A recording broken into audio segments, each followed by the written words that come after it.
Hey guys, got another video for you today, and it's another addition to my 3 best 3 worst playlist, and today I'm going to be covering legs. Now this video was pretty difficult to make. Finding the best exercises was fairly easy, but finding the worst exercises was actually quite difficult because I couldn't think of any exercises that were just bad, because when you do a leg exercise, usually when you work your legs are very important. They hold your hips and your knees and your ankles. They hold 3 joints at the same time. So when you have an exercise with that much capacity on like your body, it has that much potential to hurt yourself on 3 different joints. There can't really be a bad exercise to do, and I'm sure people have tried to do bad exercises and they got shut down. So that's probably why I don't know any. But so the 3 exercises that I have are just ones that I'll explain how people do them wrong, or they're just not optimal exactly. So take the video with a grain of salt. These exercises aren't horrible. There are 3 better ones to do, which is what I'll list, but these 3 worst ones, if you do them, there's no problem with them. I actually do some of them. It just kind of depends. So yeah, just take it with a grain of salt and let's get into it. The legs, I'm sure everyone knows what the legs do. You've been walking on them since you were like 1, but we're going to be talking about the glutes, the hamstrings, and the quads. For people that don't know, there is 4 muscles in the quad. I'm not going to list them, they'll just hurt your brain. Then there is 3 muscles in the hamstring, also not going to list that with those that would hurt your brain even more. And there's the calves, but I'm not really going to be talking about those. We're just going to talk about the main portions, which are the glutes, the hamstrings, and the quads. And the first exercise is obviously the squat. I'm sure a lot of you would have guessed that already. Squat is like the king of all leg exercises for sure. It works it works your glutes, your hamstrings, and your quads, all 3 muscles. So obviously that was going to make it top 1. And I'm pretty sure everyone knows how to do a squat, so I'm not really going to explain that. Next one is the deadlift. I'm sure some people that have a little bit more superior knowledge in fitness knew that the deadlift was going to come up. It's the king of all posterior and transverse, inferior transverse, which means lower. It's the lower part. This is the axial, transverse, inferior, lower part.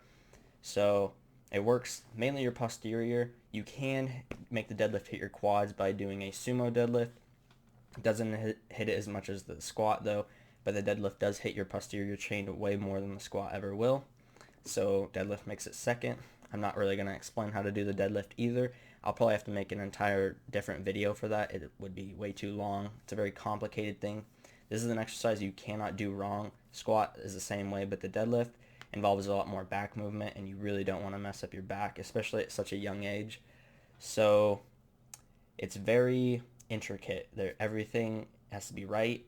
And once you get it, like the first few times, it becomes pretty easy after that, because when you do it, you'll feel something's wrong. You'll be like, oh, I gotta fix this, switch this up, whatever, lower weight, higher weight, whatever, different grips, all that good stuff. So I'll probably do a future video on that. But next one, the Bulgarian split squat. People probably didn't see that one coming, and there's actually a study that was posted in 2007, I believe, that showed the Bulgarian split squat, besides the squat and the deadlift, builds the most muscle in the leg region. And it's because you use a single leg to do it, not 2, and it's more isolated. That's the thing about it. You can't really isolate muscles on your legs as much as you can with something like your bicep, obviously, by doing a curl instead of just like a pull-up or whatever. So doing the Bulgarian split squat, it allowed the perfect amount of isolation with more weight to it. When I say isolation on a leg exercise, you probably think the leg extension or a hammy curl, and those do isolate, but you can't overload with those like you can a Bulgarian split squat. And a Bulgarian split squat is kind of like a lunge, except your back foot sits on top of something, so it's higher up. So you have to go even deeper with the leg that is flexing down. So how you want to use this exercise is, the further your foot is back, if your knee goes over your foot, you're using more of your quads, and if your foot is in front of your knee, then you'll be using more of your hamstrings, and that's how you isolate better. So yeah, that comes in at number 3. Now we'll get into the 3 worst. They're not exactly worse, and I'll explain that, but the first one is the standing hammy curl, or at my first gym, there was a machine, and you kind of sat in it, and you stood up and you held bars or whatever, and then you curled your leg up.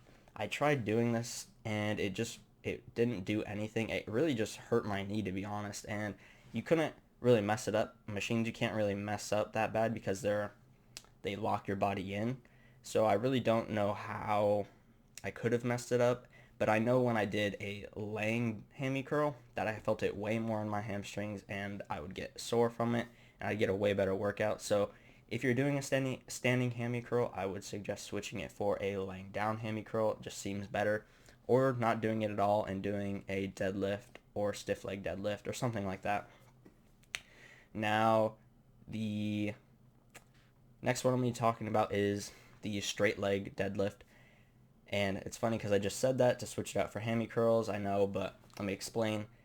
The straight leg deadlift, I rarely see people do this correctly. When they say straight leg, that doesn't mean lift with your back necessarily. It just means make it to where your hamstrings are more flexed than they are when you do an actual deadlift. Because when you do a deadlift, you go down, you completely squat down, you hold the bar, and then you pop up.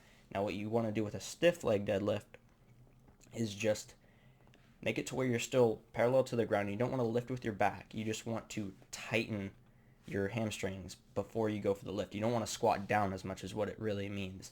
So you don't want to just have your legs completely straight and just bend down and pick the bar up with your back. That is obviously very bad. You should not feel it nearly as much in your back as you should your hamstrings. It should really tear up those hamstrings. I've done this exercise many times. So if you do it right, great exercise. If you do it wrong, a very, very, very bad exercise because it can hurt your back very quickly. And the next one I'll be talking about is the leg extension. A lot of people label this exercise as really bad, but I've also seen a lot of people label it good for this exact reason, which I would say people don't do it right. They put the machine, you can change the machine into like where the pad is placed on your calves. You can sit back further, closer, different weights. This exercise should be used with very low weights, and you should adjust everything to where it aligns with your legs. So when you sit, the joint of the machine of where the metal bar goes down and it holds the pad should line up with your knee. It should act like it's a brace against your knee, and then the pad should sit on your calf, and you should anywhere that's comfortable. But as long as that joint lines up with your knee and that pad lines up near your ankle, then you're doing it correctly. But if that joint goes past your knee, you shouldn't be doing it. And if it goes before your knee, you shouldn't be doing it. It puts too much stress on the knee. You can't do that. So if you fix it, great exercise.